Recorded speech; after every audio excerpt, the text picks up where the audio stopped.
Sergi est là ce matin. Est-ce que quelqu'un est venu pour Jésus ce matin? Si tu n'es pas venu pour Jésus, que tu es venu pour quelqu'un, là tu vas rester tranquille. Mais si tu es venu pour Jésus, alors manifeste la joie ce matin. Voilà. Si tu es là pour le Seigneur, acclame le roi, acclame ton Dieu, acclame celui-là qui a fait du bien à ton âme, celui-là qui t'a restauré, celui-là qui t'a aimé, celui-là qui t'a béni. Quand tu étais seul, il t'a tenu compagnie. On l'appelle ami fidèle. Quand tu n'avais rien, il s'est fait pauvre afin de t'enrichir. Quand tu es venu dans ce pays et que tu ne savais où aller, il était à côté de toi. Il est l'ami fidèle. Il est fidèle à ses promesses. Voilà pourquoi nous l'acclamons ce matin. Nous le bénissons ce matin. Et que toute la gloire lui revienne au nom de Jésus. Amen. Merci, veuillez vous asseoir. Nous voulons encore saluer nos bien-aimés frères et sœurs qui sont à la maison. Voilà, bien-aimés, que le Seigneur vous bénisse. Nous savons que vous êtes nombreux derrière votre écran à partager ce moment avec nous. Voilà, votre esprit est là, votre corps n'est pas là, mais en esprit, nous sommes ensemble et que le Seigneur vous bénisse abondamment. Ceux qui sont en Afrique, nous vous saluons. Ceux qui sont en Europe, nous vous saluons. Ceux qui sont en Amérique, quelque part dans le monde, que le Seigneur soit avec vous. Alléluia. Merci pour votre fidélité. Et merci aussi, peuple de Dieu, de répondre à l'appel du Seigneur. Vous savez, venir à l'église, c'est répondre à l'appel du Seigneur. Répondre à l'appel du Seigneur, c'est honorer Dieu. Et nous prions chaque jour que le Seigneur vous bénisse abondamment, abondamment. Est-ce que vous pouvez encore vous-même vous acclamer? Voilà. Merci Seigneur pour ton peuple. Que le nom du Seigneur soit béni. Voilà, nous voulons encore vous transmettre les salutations de notre pasteur principal, le pasteur Yeo. Voilà, il vous salue chaleureusement ce matin. Il n'est pas avec nous, il est présentement en Suisse. Il a été invité pour un service de baptême et Dieu voulant reviendra dans quelques 2-3 jours. Donc, continuons de prier pour lui. Continuons aussi de prier pour le pasteur Akpa qui est entre plusieurs églises. Comme vous le savez, il y a Lyon, il y a aussi Verneuil et d'autres lieux de culte. Voilà, priez pour nous. Moi, le dimanche dernier, j'étais à Bretigny et vous avez les salutations des frères et sœurs de Bretigny. Alléluia. Voilà, il y a une belle coïncidence. Je me suis retrouvé là-bas avec ma famille et notre bien-aimé Guy Voulu aussi qui était allé pour saluer l'église. Alors, ça a été un temps de réjouissance avec l'église de Bretigny. Que le Seigneur vous bénisse. Voilà, merci Seigneur. Et ce matin, nous avons la joie encore de partager ce culte de louange et d'adoration avec vous. Jusqu'à ce que Jésus revienne, nous devons l'adorer. Il doit y avoir quelqu'un qui vient à l'église. Alléluia. Quelqu'un qui ouvre et qui ferme. Que son nom soit béni. Merci pour votre participation. À la fin de ce culte, nous allons vous donner quelques informations importantes, telles que le projet de la Roumanie qui nous tient à cœur. Voilà, nous allons vous encourager pour pouvoir soutenir ce que nous avons commencé. Quand tu commences, il faut terminer. Pour l'heure, nous allons aller tout droit à l'écoute de la parole de Dieu. Et je remercie Dieu qui me donne l'opportunité, aussi mes aînés, le pasteur Yo, le pasteur Akpa, qui me donne l'opportunité ce matin de prendre la parole. Vous savez, prendre la parole, ce n'est pas facile. Voilà, même dans une assemblée, prendre la parole, ce n'est pas facile. Voilà, mais je le fais ce matin avec la bénédiction de mes pères, de mes années et aussi du Seigneur.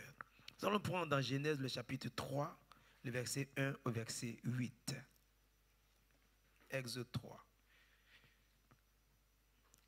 Moïse faisait paître le troupeau de Jéthro, son beau-père.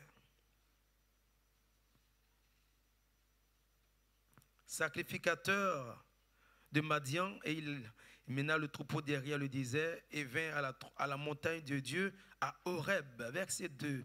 L'ange de l'Éternel lui apparut dans une flamme de feu au milieu d'un buisson. Moïse regarda et voici le buisson était tout en feu et le buisson ne se consumait point. Moïse dit, je veux me détourner pour voir quelle est cette grande vision. Et pourquoi le buisson ne se consume point? L'Éternel vit qu'il se détournait pour voir. Et Dieu l'appela du milieu du buisson et dit, Moïse, Moïse. Et il répondit, me voici. Verset 5, Dieu lui dit, n'approche pas d'ici. Ôte tes souliers de tes pieds, car le lieu sur lequel tu te tiens est une terre sainte. Et il ajouta, je suis le Dieu de ton père, le Dieu d'Abraham, le Dieu d'Isaac, le Dieu de Jacob. Moïse se cacha le visage car il craignait de regarder Dieu. Et l'Éternel dit, j'ai vu la souffrance de mon peuple qui est en Égypte, et j'ai entendu les cris que lui font pousser ses oppresseurs. Car je connais ses douleurs, je suis descendu pour le délivrer de la main des Égyptiens et pour le faire monter de ce pays dans un bon et vaste pays, un pays où coule le lait et le miel, dans le lieu qu'habitent les Cananéens, les Hétiens, les Amoréens, les Phérésiens, les Éviens et les Jébusiens. Nous allons prier. Seigneur, merci pour cette grâce que tu nous fais ce matin d'être ici. Nous sommes ici parce que tu l'as voulu. Et merci pour le cul de louange et d'adoration, nos actions de grâce que tu as agréées ce matin, nos prières, notre louange, notre adoration que tu as agréées, Seigneur. L'heure est venue d'écouter ta parole. Seigneur, parle-nous ce matin. Nous voulons t'entendre toi seul. Saint-Esprit de Dieu, prends le contrôle de nos sentiments, de nos émotions. Prends le contrôle de toutes choses. Que ton autorité se manifeste, que ta puissance se manifeste. Et que ce matin, des miracles s'opèrent en ton nom. Et que ton peuple soit béni. Et que la gloire te revienne au nom de Jésus. Amen. Le thème de notre message ce matin, c'est ce que Dieu attend de nous après la rédemption. Ce que Dieu attend de nous après la rédemption. C'est un passage que nous connaissons très bien, mais c'est un passage qui nous parle toujours.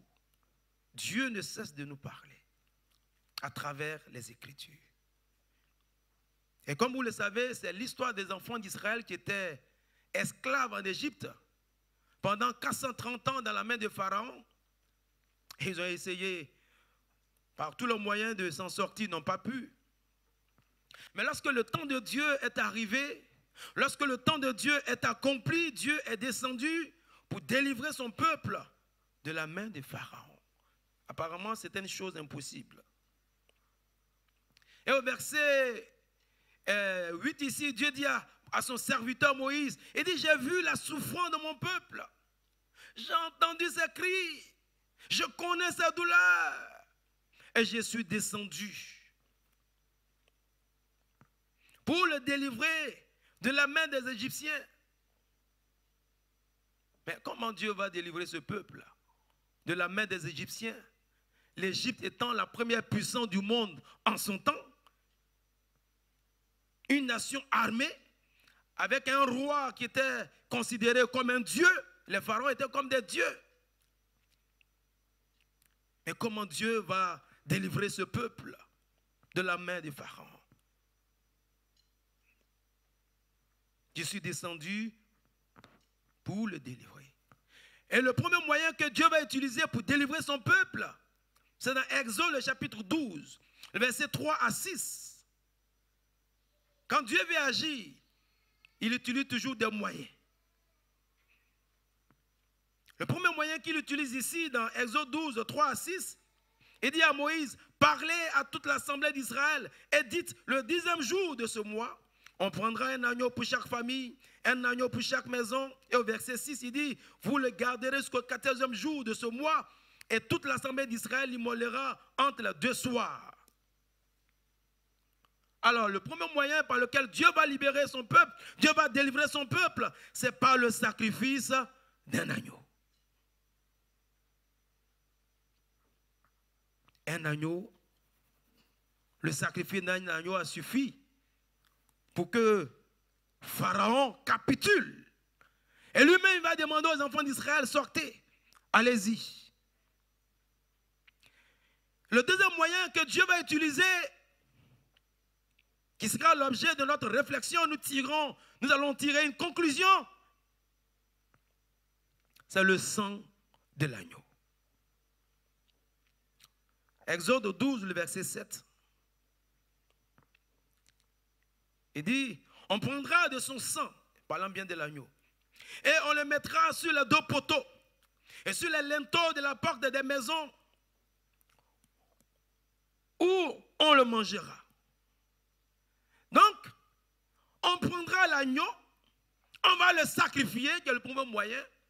Le deuxième moyen, n'oubliez pas, il ne faut pas verser le sang, il ne faut pas jeter le sang, mais le sang de l'agneau, il faut le recueillir, il faut le mettre sur les linteaux des portes. il faut le mettre sur la porte, sur le poteau. Et à travers le sacrifice de l'agneau, à travers le sang de l'agneau, qu'est-ce qui va se passer? Pharaon va capituler. Tous les premiers-nés sont morts ce jour-là, cette nuit-là, lorsque l'an de la mort est passé. Mais il y a une exception. Dans la maison des enfants d'Israël, il n'y a pas eu de mort. Même pas les animaux. Mais par contre, chez les Égyptiens, jusqu'aux animaux, les premiers-nés mouraient. Le premier-né de Pharaon est mort ce jour-là. Pharaon était affaibli. Il ne savait pas que c'était même seulement le commencement de la douleur. Parce qu'après, il sera englouti.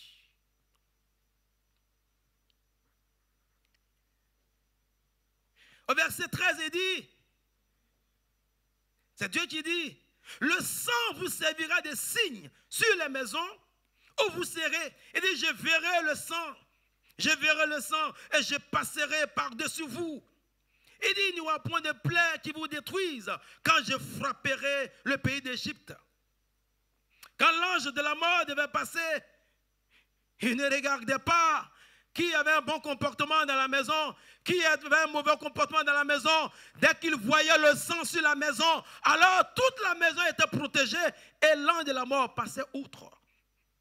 Il suffisait qu'il voyait le sang. S'il voit le sang sur la maison, s'il voit le sang sur la linteau, s'il voit le sang sur la porte, alors tous ceux qui sont dans la maison sont pardonnés, sont sous la protection de Dieu.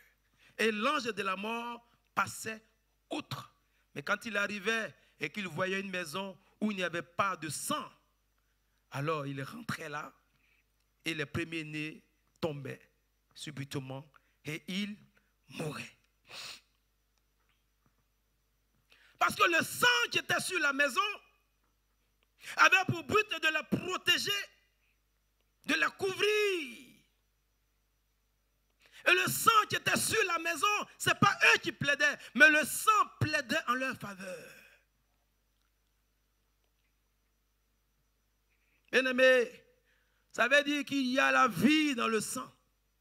Oui, il y a la vie dans le sang. Il y a la vie dans le sang. Voilà pourquoi dans Genèse, le chapitre 3, le verset 21, lorsque Adam et Ève ont péché, Dieu va tuer un animal. Il va prendre la peau de l'animal. Mais bien avant cela, le sang de l'animal va couler. Et il va prendre la peau de cet animal-là pour le couvrir. Pour les couvrir. Et la peau de cet animal symbolisait la justice de Dieu. Mais avant que la justice de Dieu ne soit appliquée, il a fallu le sang. Voilà pourquoi j'ai dit ce matin qu'il y a la vie dans le sang. Il y a la vie dans le sang. Voilà pourquoi, lorsque, dans Genèse 4, le verset 10, pour ceux qui prennent note, on va le rapidement. Lorsque Dieu dit à Caïn, qu'as-tu fait à ton frère Abel? La voix du sang de ton frère crie de la terre jusqu'à moi. Le sang d'Abel criait vengeance à Dieu. Il y a la vie dans le sang. Lorsque Caïn a tué son frère Abel, le sang d'Abel criait jusqu'à Dieu. Il y a la vie dans le sang. Mais ce sang criait vengeance. Et Dieu dit, mais tu as fait quoi à ton frère? Son sang me parle. Son sang crie. Il y a la vie dans le sang, bien-aimé. Voilà pourquoi dans Hébreux, le chapitre 9, le verset 22, la Bible dit, sans infusion de sang, il n'y a pas de pardon. Et vous verrez que dans l'Ancien Testament, les enfants d'Israël faisaient des sacrifices d'animaux pour obtenir le pardon de leurs péchés. Le sang de l'animal couvrait le péché. Le sang de l'animal plaidait en faveur de cette personne. Mais le sang des animaux ne pouvait pas ôter le péché, mais couvrait le péché et accordait le pardon d'une manière temporaire. Voilà pourquoi il devait encore refaire les sacrifices. Il y a la vie dans le sang. Et nous avons vu ce matin en conclusion pour l'introduction que Dieu va utiliser deux moyens, et le sacrifice de l'agneau et le sang de l'agneau pour délivrer son peuple. Bien-aimés, les deux moyens que Dieu va utiliser, le sacrifice et le sang de l'agneau, nous parlent de la rédemption. Nous parlent de la rédemption. Le sacrifice de l'agneau, le sang de l'agneau nous parle de la rédemption. La rédemption, c'est le moyen, c'est la rançon que Jésus a payé à travers son sacrifice pour nous sauver. La rédemption, c'est le sang de Jésus. Il a payé de son sang sur la croix pour nous sauver. C'est ça la rédemption. La rédemption, c'est le fait d'obtenir la liberté à travers un prix payé. La rédemption, c'est le fait d'obtenir la liberté à travers une rançon payée. L'agneau mourait, l'animal mourait et le peuple recevait le pardon. L'agneau qui était mort, il couvrait, il remplaçait directement le peuple. Et lorsque l'ange de la mort voyait le sang, il ne pouvait plus entrer là. La Bible nous dit, dans Romains le chapitre 3, le verset 23 à 24, « Car tous ont péché et sont privés de la gloire de Dieu. » Il dit, ils sont gratuitement justifiés par sa grâce, par le moyen de la rédemption qui est en Jésus-Christ. Nous avons obtenu la rédemption en Jésus.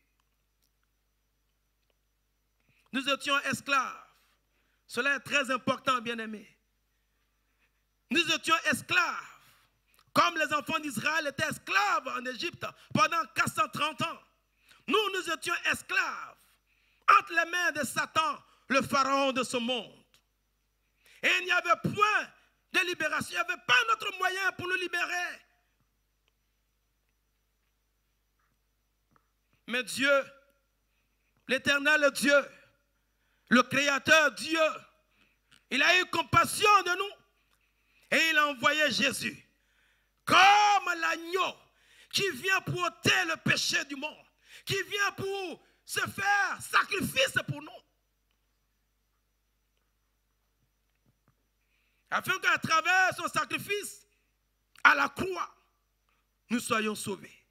Afin qu'à travers son sang qui a coulé à la croix, nous soyons sauvés. Déjà, à Gethsémane, le sang de Jésus coulait. À Gethsémane, il n'était même pas encore arrivé à la croix. Son sang coulait déjà à Gethsémane. Et dans les rues de Jérusalem, son sang coulait jusqu'à la croix. Et la couronne d'épines sur sa tête. Et tout le côté qui était déchiré. Et le Seigneur, et chaque goutte de ce sang réclamait la grâce de Dieu pour vous et pour moi, pour chacun de nous. Voilà pourquoi, dans Actes, le chapitre 4, le verset 12, la Bible dit, il n'y a pas de salut.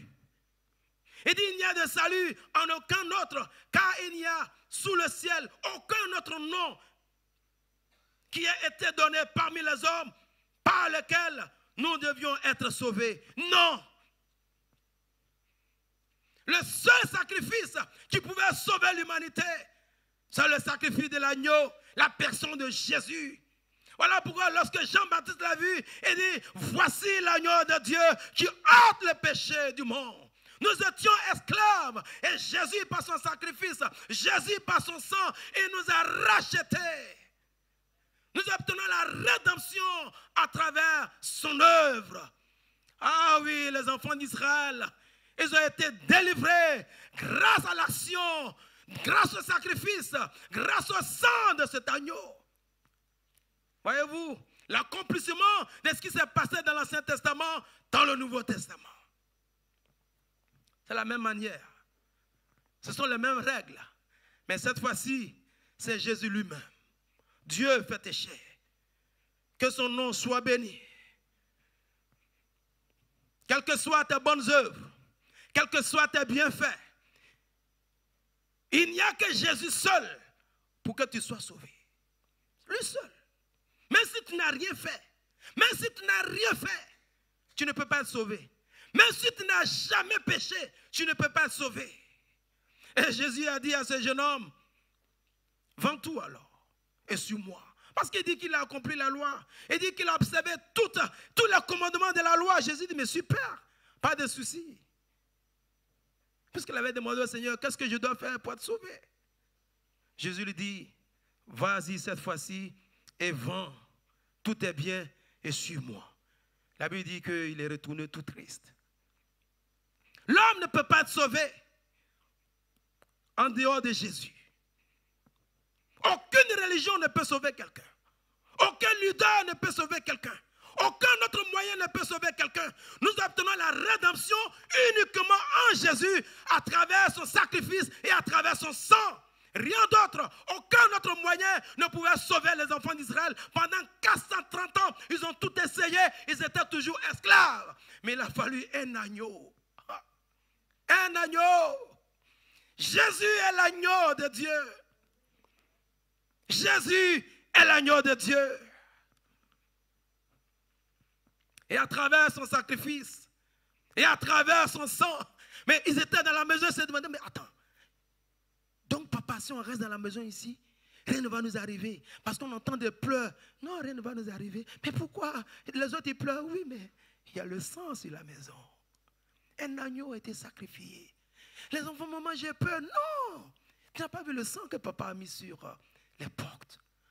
Le sang là suffit? Oui, le sang suffit ce matin. Ce sacrifice-là suffit ce matin pour que nous soyons sauvés. Alléluia. Si tu ne crois pas, je crois à ta place. Oui. Mais l'enfant est étonné. Mais papa, j'entends des cris, ça pleure. Non. Ici, on dirait que il y a un chien qui est en train d'aboyer fort. Oui, même ici, les chiens ne vont pas aboyer parce que le sang a été appliqué partout ici. Et le sang est sur notre vie. C'est une marque. La marque du chrétien. Indélébile, ce n'est pas quelque chose qu'on peut enlever. Tu es marqué par le sang. Tu es marqué par le sacrifice de l'agneau. Et c'est le moyen par lequel nous recevons gratuitement le salut. Et souvent, c'est choquant pour certaines personnes. Ça là, ça suffit? Oui, ça suffit. Ça suffit pour que Pharaon soit englouti. Pour qu'il soit englouti complètement dans la mer Rouge. Lui et toute son armée. En un instant, balayé. Satan est vaincu, bien-aimé.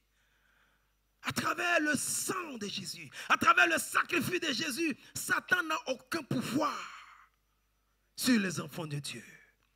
Sauf ceux qui ne croient pas en Jésus. Ceux qui sont en dehors de Christ. Que le nom du Seigneur soit béni. Alléluia. Bien-aimé, qui sait ce matin que Jésus-Christ l'a délivré par son sacrifice et par son sang? Qui le croit ce matin? Est-ce que tu crois ce matin que le Seigneur, à travers son sacrifice, à travers son sang qui a coulé, tu es sauvé? Est-ce que tu crois ce matin? Si nous croyons, acclamons-le ce matin. Merci Seigneur. Merci. Parce que le sacrifice de l'agneau et le sang de l'agneau suffit pour ma femme, pour mes enfants, pour moi, mon mari, ma maison. Oui. Quelle grâce. Voilà pourquoi la Bible dit que nous sommes sauvés par plus grâce. Nous allons aller en profondeur. Alléluia. Merci Seigneur. Maintenant que nous sommes sauvés,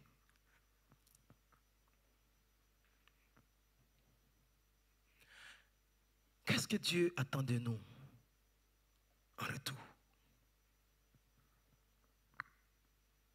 C'est une question à laquelle nous allons réfléchir et essayer de trouver des réponses par la grâce de Dieu sur la base des versets bibliques. Qu'est-ce que Dieu attend de nous après la rédemption? Mais c'est une question qui nous fait réfléchir. C'est normal. Qu'est-ce que Dieu attend de nous?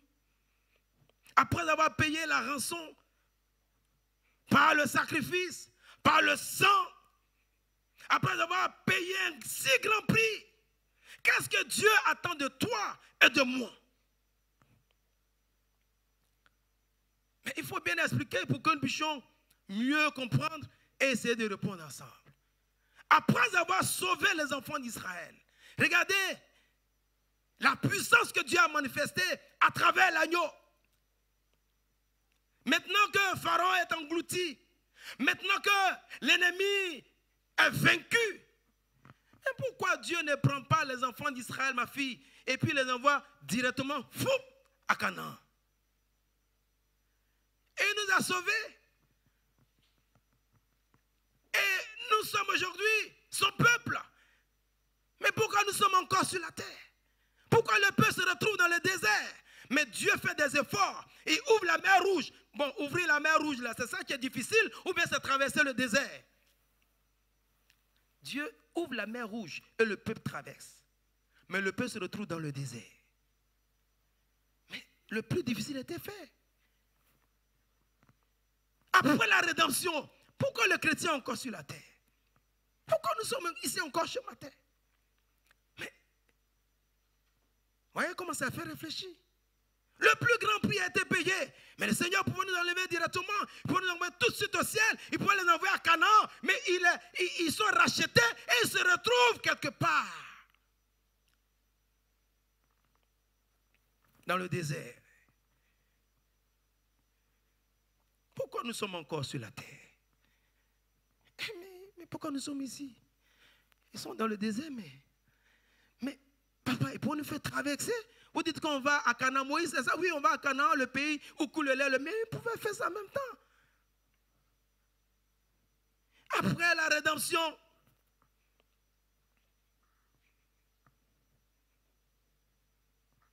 pourquoi nous sommes encore sur la terre? Nous allons voir quelques points. La première raison pour laquelle nous sommes encore sur la terre, bien-aimés, après la rédemption, merci à vous qui êtes à la maison, merci à vous qui êtes connectés, qui vous nous suivez, que le Seigneur vous bénisse abondamment. Voyons ensemble la première raison pour laquelle nous sommes encore sur la terre après la rédemption. C'est pour lui appartenir parmi toutes les nations, et j'espère que vous prenez note aussi, pour lui appartenir parmi toutes les nations. C'est l'une des raisons. Pour moi ici, je l'ai mis en première position. C'est pour lui appartenir parmi toutes les nations. C'est pour montrer à l'humanité qu'il y a des hommes et des femmes sur cette terre qui appartiennent à Dieu. C'est pour montrer aux hommes qu'il y a des hommes et des femmes sur cette terre qui vivent pour Dieu, qu'ils appartiennent à Dieu, qu'on appelle le peuple de Dieu, qu'on appelle les enfants de Dieu, qu'on appelle la race de Dieu. Alléluia. Et dans 1 Pierre, le chapitre 2, le verset 9, il dit, « Vous donc, vous êtes une race élue. » Il parle de nous, bien sûr. Un sacerdoce royal, une nation sainte, un peuple acquis. Et pourquoi? Afin que vous annonciez les vertus de celui qui vous a appelé des ténèbres. Nous étions dans les ténèbres à son admirable lumière. Bien-aimés, comprenez ce matin que nous sommes la race élue de Dieu sur la terre. Nous sommes le sacerdoce royal de Dieu sur la terre. Nous sommes le peuple saint acquis de Dieu sur la terre. Nous sommes le peuple que Dieu a choisi pour annoncer ses vertus sur la terre. Parlez de lui. Il pouvait les faire traverser. Après la rédemption, après chaque conversion, tu peux disparaître. Le Seigneur pourrait le faire. Dieu peut agir de plusieurs manières. Mais s'il a voulu que nous restions sur la terre après la rédemption, c'est pour lui appartenir parmi toutes les nations. Voilà pourquoi, dans 2 Corinthiens, le chapitre 5, le verset 17, il dit, Si quelqu'un est en Christ, il est une nouvelle créature. Les choses anciennes sont passées. Voici, toutes choses sont devenues nouvelles. Après la rédemption, notre passé obscur est effacé. Après la rédemption, nous ne sommes plus redevables au péché. Nous ne sommes plus redevables au passé. Ce que nous avons fait hier n'existe plus. Ça peut exister pour les hommes, mais pour Dieu, c'est effacé. Après la rédemption, nous ne sommes plus redevables aux liens ancestraux. Après la rédemption, nous ne pouvons plus aller nous asseoir devant un féticheur, devant un marabout. Ça, c'est passé. Après la rédemption, nous sommes redevables à Dieu seul. C'est lui seul que j'adore. C'est lui seul que je reconnais. C'est lui seul qui est mon Seigneur. C'est lui seul qui est mon ami. C'est lui seul qui est mon roi. Ça s'appelle Jésus. Je ne suis plus redevable au péché. Je ne suis plus redevable au passé. La malédiction du passé, les choses du passé, mes erreurs du passé, mes péchés du passé, c'est effacé. Celui qui est en Christ, toi mon frère, toi ma soeur, nous sommes une nouvelle créature. Et Paul dit, j'ai fait une chose. Je vais de l'avant. Il dit, mais c'est pas lui, le criminel, là, quand tu es Étienne, là. Il dit, vous parlez seulement, j'avance. Et quand il se présente, on appelle le général de Dieu. Quand il parle, la puissance de Dieu se manifeste. Le Saint-Esprit de Dieu se manifeste. Parce que son passé est ôté. Que le nom du Seigneur soit béni. Après la rédemption, voilà ce que nous sommes.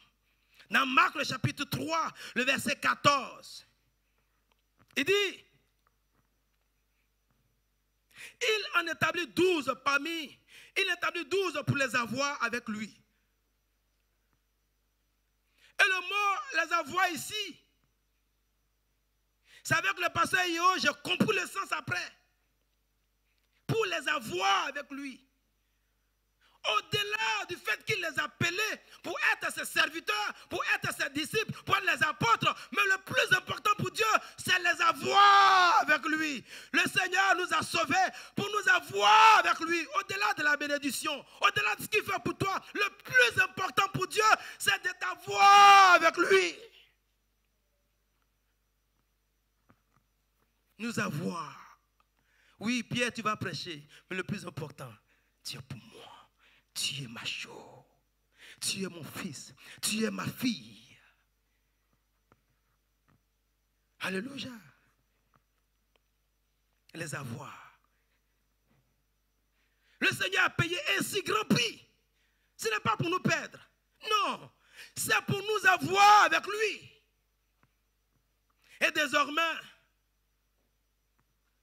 nous sommes le peuple de Dieu sur la terre.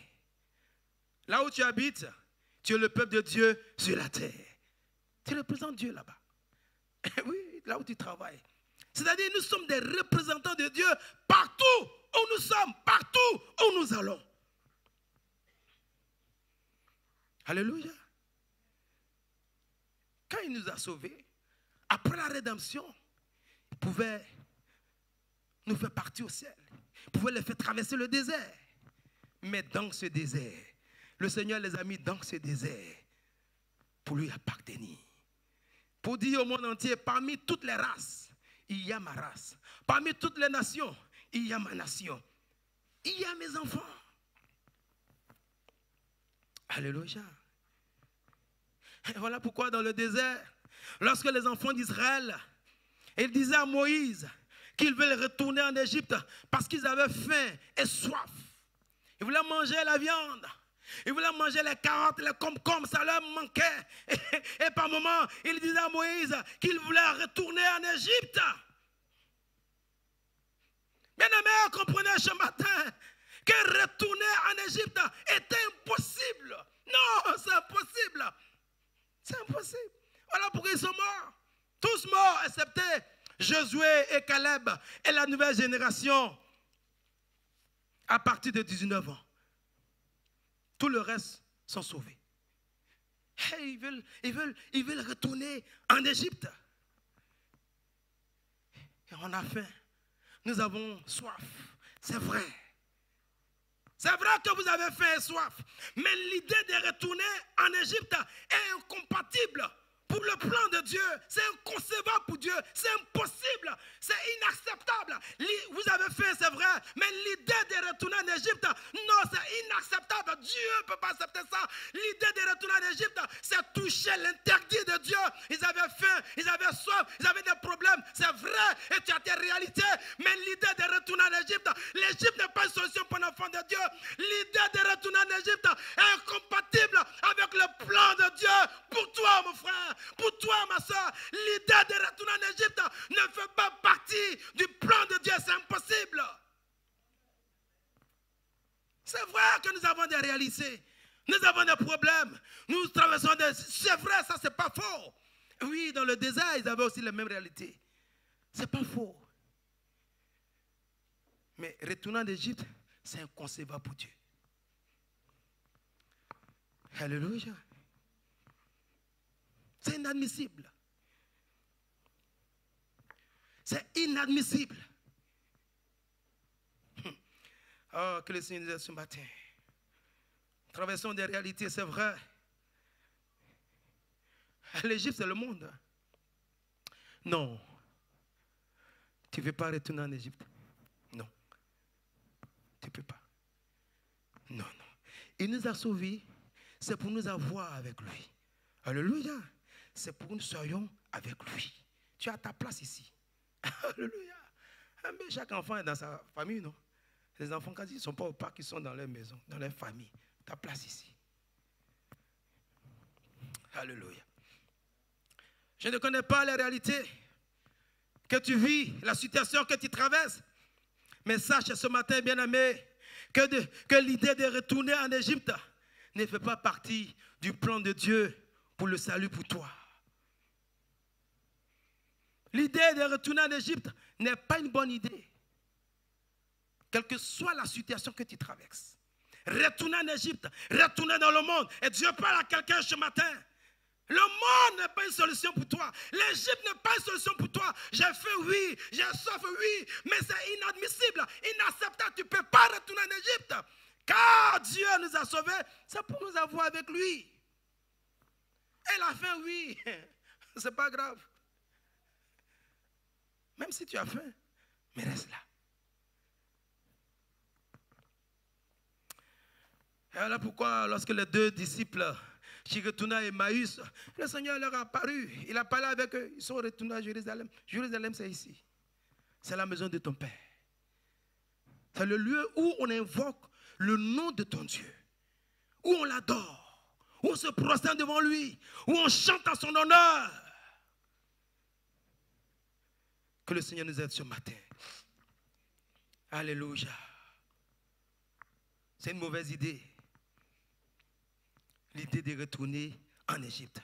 Et dans 2 Pierre, le chapitre 2, le verset 20, il dit, en effet, 2 Pierre 2, 20, si après s'être retiré des souillures du monde, voyez-vous là, par la connaissance du Seigneur et Sauveur Jésus-Christ, il s'y engage de nouveau.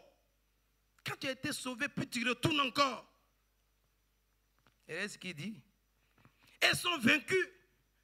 Ah là, leur dernière condition est pire que la première.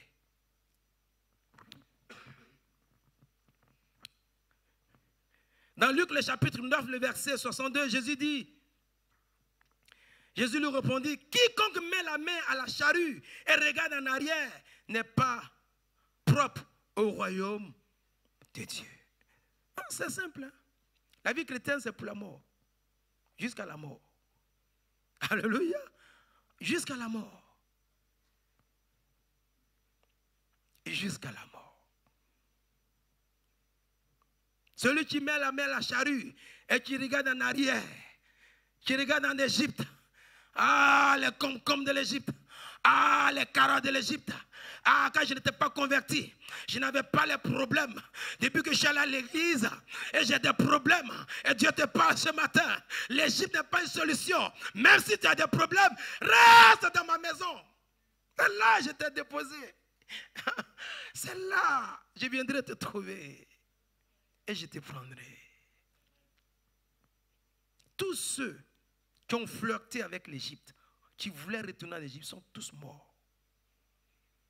Tous. Il n'y a pas un qui a survécu. Il n'y en a pas. Il n'y en a pas. Les deux qui ont été sauvés, c'est Josué et Caleb. Parce qu'ils n'ont jamais accepté l'idée de retourner en Égypte. Ils ont toujours dit, c'est une mauvaise idée. Et dit, mais, et les géants qui sont devant nous, et les Anakim qui sont devant nous, et l'ennemi qui est devant nous, et le problème là, tu ne vois pas, c'est mieux qu'on retourne. Je vais retourner. Non, un chrétien ne retourne pas. Un enfant de Dieu avance, et Dieu sera avec toi. Tu ne retournes pas. Ne retourne pas. Ne retourne pas.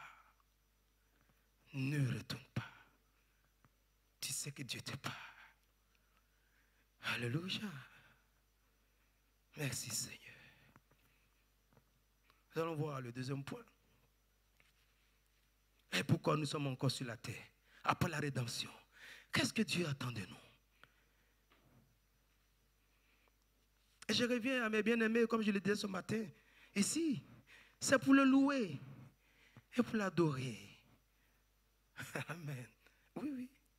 Parce que sur la terre, il y a des gens qui adorent les serpents, les bois, les eaux, Satan, les démons. Mais parmi tout ce monde-là, Dieu veut que son peuple le loue et l'adore. Ce n'est pas des choses inutiles. Louer Dieu est très important. Louer Dieu, adorer Dieu est très important. Dieu aime ça. Dieu, du haut de son trône, il voit son peuple qui le loue et qui l'adore. Mais c'est le minimum que nous pouvons lui apporter. Qu'est-ce que nous pouvons apporter à Dieu? Qu'est-ce que nous pouvons apporter à Dieu? L'argent, là, c'est lui qui t'a donné. Je suis là, c'est lui qui t'a donné. Travail, là, c'est lui qui t'a donné. Mari, là, c'est lui qui t'a donné. Femme, là, c'est lui qui t'a donné. Maison, là, c'est lui qui t'a donné. Quand il va aller tout enlever, là, tu restes comme ça. Donc, ce que nous pouvons apporter à Dieu, c'est notre louange, c'est notre adoration. Voilà pourquoi quand c'est bien fait comme ce matin, c'est bon. Alléluia. Dieu cherche des hommes et des femmes qui le louent et qui l'adorent. Qui proclament sa grandeur, qui le magnifie, qui le vénère, qui le psalmodie, qui lève les mains, qui se prosterne, qui Alléluia. C'est pour ça que nous sommes sur la terre. Nous sommes sur la terre pour louer Dieu. Oui, oui, nous sommes sur la terre pour adorer Dieu. Nous sommes sur la terre pour glorifier Dieu. Mais ça, je vais le développer un peu après. Mais ici, parlons de la louange et de l'adoration. Voilà pourquoi dans le culte, on loue toujours Dieu. On adore toujours Dieu. C'est pas... Non, c'est important.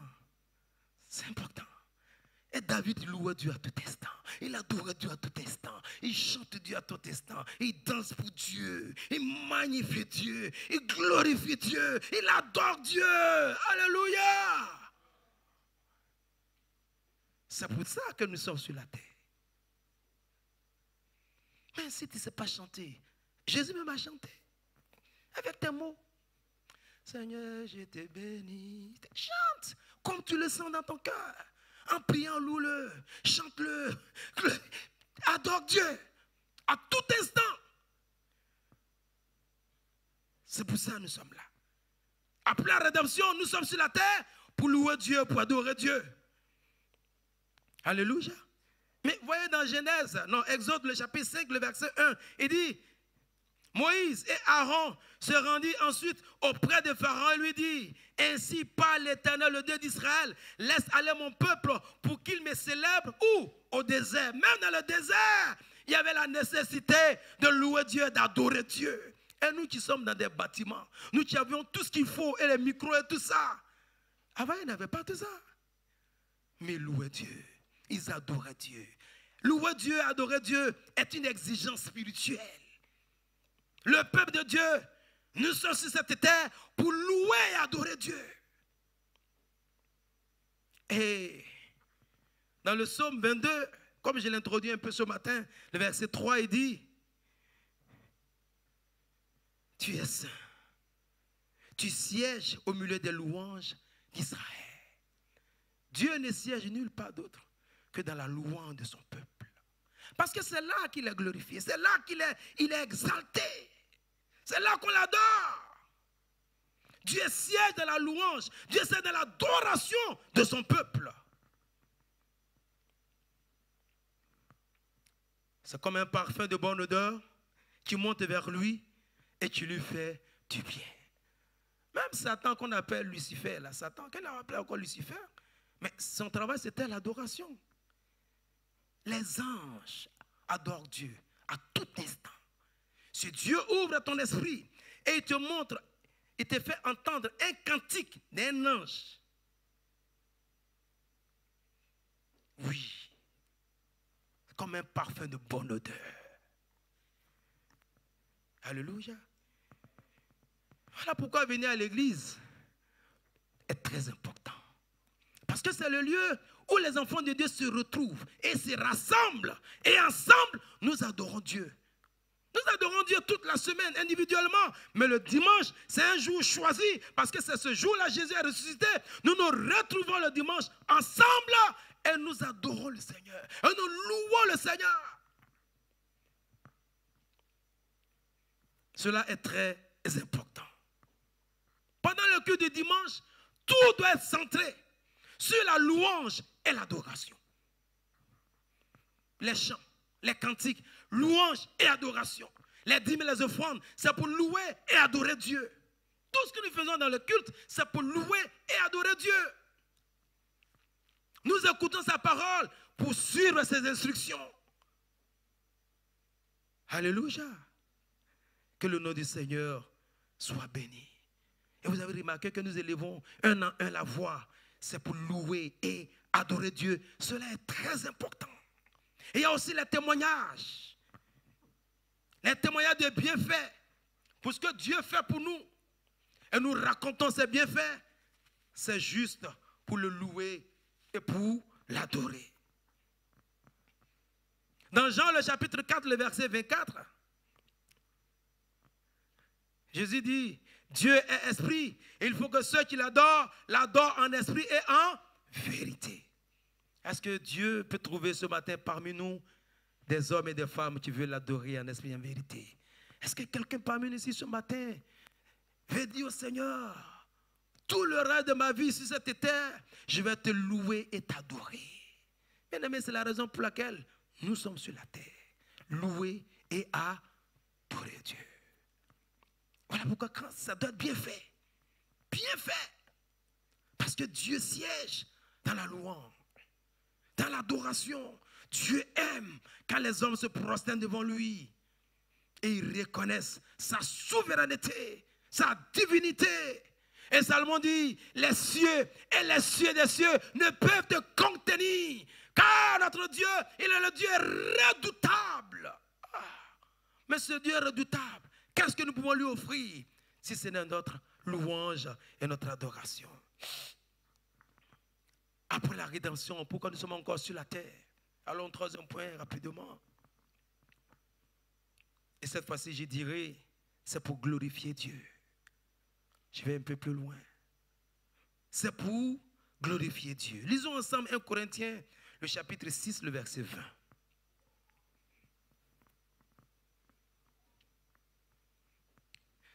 Glorifier Dieu ce n'est pas juste un mot, mais c'est un thème qui regroupe plusieurs choses à la fois. 1 Corinthiens 6, 20, il dit, car vous avez été rachetés à un si grand prix, glorifiez donc Dieu dans votre corps et dans votre esprit qui appartiennent à Dieu. Glorifier Dieu dans notre corps nous parle de notre manière de vivre selon la parole de Dieu. Nous sommes sur la terre pour vivre conformément selon la parole de Dieu. Et il dit dans votre esprit, cela nous parle de notre manière de penser. Lorsque notre manière de penser est conforme à la parole de Dieu, nous glorifions Dieu. Lorsque nous vivons selon la parole de Dieu, alors nous glorifions Dieu. Lorsque notre manière de marcher est conforme à la parole de Dieu, alors nous glorifions Dieu. Et je vais plus loin pour dire, nous devons glorifier Dieu en nous séparant des veaux d'or. Dans Exode 32, dans le désert, lorsque Moïse tardait sur la montagne, les enfants d'Israël ont demandé à Aaron, fais-nous un veau, un Dieu qui marche. c'est alors que Aaron va faire un veau d'or et ils vont célébrer ce veau d'or comme un dieu. Mais cela va coûter la vie au peuple parce que cette action va déclencher la colère de Dieu. Bien aimé, vous voyez ici, le peuple est sorti de l'Égypte. Ils étaient au désert, mais l'Égypte n'était pas sortie en eux. Ils sont sortis de l'Égypte, mais l'Égypte était encore en eux. Et souvent, nous avons l'Égypte en nous. Ils n'étaient plus en Égypte, mais l'Égypte était dans leur cœur. Et souvent, nous avons le monde dans notre cœur. Nous avons l'Égypte dans notre cœur. Et de cette manière, nous ne glorifions pas Dieu. Et comment l'Égypte qui est dans leur cœur va se manifester? Quand ils vont dire à Aaron, fais-nous un veau d'or. L'Égypte était cachée dans leur cœur. L'Égypte était quelque part. Et souvent, nous avons l'Égypte dans notre cœur. Et tant que l'Égypte est dans notre cœur, nous ne pourrons pas glorifier Dieu, bien-aimés. Et ce jour-là, l'Égypte va se manifester à travers un veau d'or. Le veau d'or, c'est tout ce qui prend la place de Dieu dans notre cœur. Le veau d'or, c'est ce qui prend le temps de Dieu dans notre cœur. Le veau d'or, c'est ce qui prend le jour de Dieu dans notre cœur. Le veau d'or, c'est ce qui prend la place de Dieu dans notre cœur. Le veau d'or, c'est ce qui nous vole notre vie spirituelle. Il adorait comme Dieu, mais ce n'était pas Dieu. Ce n'était pas Dieu. Que le Seigneur nous aide ce matin à nous séparer des veaux d'or. Y a-t-il un veau d'or dans ton cœur? Y a-t-il quelque chose qui a pris la place de Dieu? Y a-t-il quelque chose que tu aimes plus que Dieu? C'est un veau d'or. Lâche-le. Lâche-le. Lâche-le. Lâche-le. Sépare-toi. Ce qui a pris la place de Dieu dans ton cœur, c'est un veau d'or. Ce que tu aimes plus que Dieu, c'est un veau d'or. Ce qui prend la place de Dieu dans ta vie, c'est un veau d'or. Quand tu aimes quelque chose plus que Dieu, c'est un veau d'or. C'est juste ça. Le veau d'or, il vient pour prendre la place de Dieu dans ton cœur, dans ton âme, dans ton esprit, dans tes pensées. Et il règne dans ta... Et puis c'est caché. Ils étaient dans le désert, mais l'Égypte était en eux. Et souvent, nous sommes là, mais le monde en nous. Malgré que le Seigneur a dit, vous êtes dans le monde, vous n'êtes plus de ce monde, mais le monde est encore en nous. Et le monde est caché dans notre cœur. Et l'Égypte était cachée là. Et l'Égypte va se manifester par des envies, et les carottes, et les concombres. Et on désire les choses de ce monde. Pour le monde, c'est mieux. Non, bien-aimés. Aimons ce que Dieu nous a donné. Et séparons-nous des veaux d'or. Les veaux d'or vont nous éloigner de Dieu. Vous savez, quand Judas a trahi Jésus, à la fin, lui-même, il s'est retrouvé seul. Il s'est retrouvé seul. Il pensait qu'il allait s'en sortir. Ce qui t'éloigne de Dieu, après t'abandonne, te laisse seul. Il t'éloigne de la personne que tu devais marier, la personne avec qui tu devais marcher, la personne qui était bien pour toi. Il t'enlève loin de ta destinée. Et après, il a voulu se relever juste. Il a tout fait, il n'a pas pu. Tous ceux qu'il appelait lui donnaient d'eau. Oh, on peut t'arranger. Les veaux d'or nous éloignent de Dieu et nous font du mal. Séparons-nous de veaux d'or. Pendant que je parle, si tu vois que dans ton cœur, il y a un veau d'or ce matin, quelque chose qui a tendance à dominer tes pensées, à faire même de toi un esclave, demande au Seigneur de t'aider ce matin. Nous allons voir la dernière partie. Nous sommes sur la terre après la rédemption. Pourquoi? C'est pour servir le Seigneur. Alléluia. C'est pour servir le Seigneur. C'est pour mettre notre vie à la disposition du Seigneur comme des instruments pour faire l'œuvre de Dieu. C'est pour ça. Si nous sommes sur la terre, c'est pour servir Dieu. Dans Matthieu, le chapitre 9, le verset 37, il dit alors, il dit à ses disciples, la moisson est grande, mais il y a peu d'ouvriers. Au verset 38, il dit, priez donc le maître de la moisson d'envoyer des ouvriers dans sa maison. Mais la moisson est grande, il y a peu d'ouvriers. Ça veut dire qu'il y a beaucoup à faire. S'il dit la moisson est grande et qu'il y a peu d'ouvriers, ça veut dire qu'il y a beaucoup à faire. Et la seconde phrase, il dit, il y a peu d'ouvriers, voilà, il y a beaucoup à faire. Bien-aimés, je vous encourage ce matin à comprendre les différentes raisons pour lesquelles nous sommes sur la terre. Pour servir Dieu. Servir Dieu. Dans Philippiens, le chapitre 2, le verset 12, il dit, ainsi, mes bien-aimés, comme vous avez toujours obéi, travaillez à votre salut avec crainte et tremblement. Ça c'est un. Regardez de 2, il dit, non seulement en ma présence, mais bien plus encore maintenant que je suis absent. Ici, Paul nous enseigne comment nous devons travailler pour le Seigneur. Il dit, nous devons travailler pour le Seigneur avec crainte et tremblement. Voici la meilleure manière de servir Dieu. Pas avec la routine, pas avec l'habitude, mais avec crainte et tremblement. Et l'erreur que nous faisons souvent, c'est de penser que la tâche qu'on nous a confiée, le rôle que nous jouons à l'église, c'est quelque chose de secondaire. Non. Tout ce que nous faisons dans la maison de Dieu, tout ce que nous faisons pour Dieu est important. Et nous devons le faire avec crainte et tremblement. Il n'y a pas de rôle secondaire dans la maison de Dieu. Il n'y a pas de tâche secondaire dans la maison de Dieu. Même si tu balaies, ce n'est pas secondaire, c'est important. Balayer et puis prêcher, c'est la même chose. Alléluia. Nous tous, nous sommes au service de celui qui nous a rachetés. Ce n'est pas qu'il y a un, pour lui, nous sommes un corps. Il y a un corps, il y a un membre qui est plus important que l'autre. Bon, un pied me dit, lui, il est fâché, ok, vous ne me considérez pas, donc je ne marche plus. Comment je vais arriver là? Non, non, non, continuez. Comme tu veux continuer sur ta bouche, je ne peux pas. Même ton petit doigt, on veut le couper. De toute façon, tu as demandé pardon. Vous comprenez? Donc, nous sommes un corps.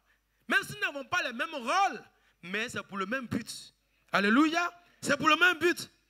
Nous sommes un corps. Il y a ceux qui font le pied, bras. Chacun est placé quelque part dans le corps de Christ. Donc, tu ne peux pas dire que le rôle que tu joues, c'est un rôle secondaire. Tu vas le faire comme ça. Non. Nous devons le faire avec crainte et tremblement. Tout ce que nous faisons pour le Seigneur, avec crainte, respect et tremblement.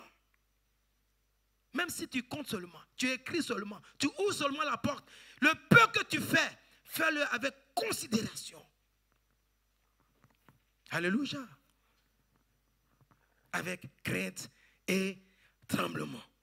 Il n'y a rien de secondaire, mais tout est important dans la maison de Dieu. Voilà pourquoi Paul dit, non seulement en ma présence, mais bien plus encore maintenant que je suis absent. Et pourquoi il dit ça? Parce qu'il y a certaines personnes, c'est quand le responsable est là, ou le pasteur est là, il se tue comme ça pour travailler. Quand tu entends venir, viens. Paul dit, mais si je ne suis pas là, il faut faire. En ma présence comme en mon absence, avec crainte et tremblement. Alléluia. Alors, Dieu là, je n'ai pas trop envie. Non, fais bien. Fais bien. Ce que Dieu t'a confié, fais bien chaque jour. Fais bien chaque jour. Alléluia. Si on te dit d'appeler les nouvelles personnes, mais s'il n'y a personne à la maison, sur les bancs des témoins, il y a appelé, il faut les appeler. Dieu te voit. Il faut les appeler. On t'a envoyé d'aller faire des courses pour l'église. Fais-le correctement, avec crainte et tremblement, et tu rends compte. Alléluia. Nous sommes là pour ça. C'est pour servir Dieu. Que les responsables soient présents, que le pasteur soit présent, qu'il n'y ait personne. Nous devons servir Dieu avec crainte et tremblement. Amen. C'est quand tu n'as pas la crainte de Dieu que tu peux banaliser les choses de Dieu. Ah, non, s'il te plaît. Dieu ne te dira rien. Non, Dieu, c'est pas non. Dieu ne te dira rien. Mais ce qui n'est pas bon, il ne faut pas le faire. Alléluia. Dieu ne te dira rien, mais ton cœur te parle quand même. Que le nom du Seigneur soit béni. Dans Jean le chapitre 4, le verset 34, nous allons nous arrêter là. Jésus dit, ma nourriture est de faire la volonté de celui qui m'a envoyé et d'accomplir son œuvre. Nous aussi, notre nourriture, bien-aimés, pour nous qui sommes encore sur la terre, c'est de faire la volonté de celui qui nous a sauvés. Après la rédemption, nous devons faire sa volonté. Que le Seigneur vous bénisse et que toute la gloire revienne au Seigneur pour acclamer le Seigneur. Alléluia. Merci. Merci à vous qui êtes à la maison. Nous allons prier 5 minutes, passer à quelques annonces avant de nous séparer. Tenons-nous debout pour prier un peu. Voilà. Il faut retenir ces quelques points. Voilà. C'est pour lui appartenir. Parmi le peuple, nous sommes le peuple de Dieu. Nous sommes la race de Dieu. Nous sommes les enfants de Dieu. Nous sommes là comme lumière du monde, comme sel de la terre. Voilà pourquoi nous sommes là. Parce que Dieu veut prendre le monde à témoin. Oui, Noé a bâti l'arche devant tout le monde. Les gens passaient, bonjour, tu continues encore ton truc là? Bonjour. Oui, oui. Dieu ne surprend personne, il fait tout devant toi. Il prend le monde à témoin. Vous avez vu mes enfants, pendant des siècles, l'église était là. Parce que le jugement dernier, c'est une question d'éternité. Que le nom du Seigneur soit béni. Pour lui appartenir, nous sommes le peuple de Dieu. Et partout où nous allons, nous nous représentons comme des avocats, comme des ambassadeurs. Et le dernier point que nous avons vu, servir Dieu. Mais c'est ça. Jésus dit quoi? Allez et faites de toutes les nations des disciples. Prenons soin du peuple de Dieu. Prenons soin de ceux que Dieu nous a confiés. Ceux à qui nous pouvons apporter l'évangile. Il faut le faire. Il faut encourager les uns les autres. Il faut inviter quelqu'un à venir à l'église. Fais-le, c'est ta part. C'est ta part. Alléluia. Nous avons aussi vu que nous devons louer Dieu et adorer Dieu. C'est important. Est-ce que vous avez une fois vu un culte, il n'y a pas louange dedans? Il n'y a pas d'adoration dedans? Dieu l'a voulu comme ça. C'est ce que nous pouvons apporter à Dieu. Tout ce que nous avons, c'est pour Dieu. Mais il veut maintenant nous entendre avec nos propres mots, élever nos voix pour le louer, pour l'adorer. Et comme je l'ai dit aussi, pour le glorifier. Glorifier Dieu, ce n'est pas seulement une phrase, c'est notre manière de vivre. Quand tu vis correctement selon la parole de Dieu, alors tu glorifies Dieu. Nous avons vu que le peuple n'a pas glorifié Dieu parce que dans leur cœur, dans leur vie, il y avait encore des veaux d'or. Et ce matin, nous devons faire sortir le veau d'or. Élevons la voix et prions ensemble le Seigneur.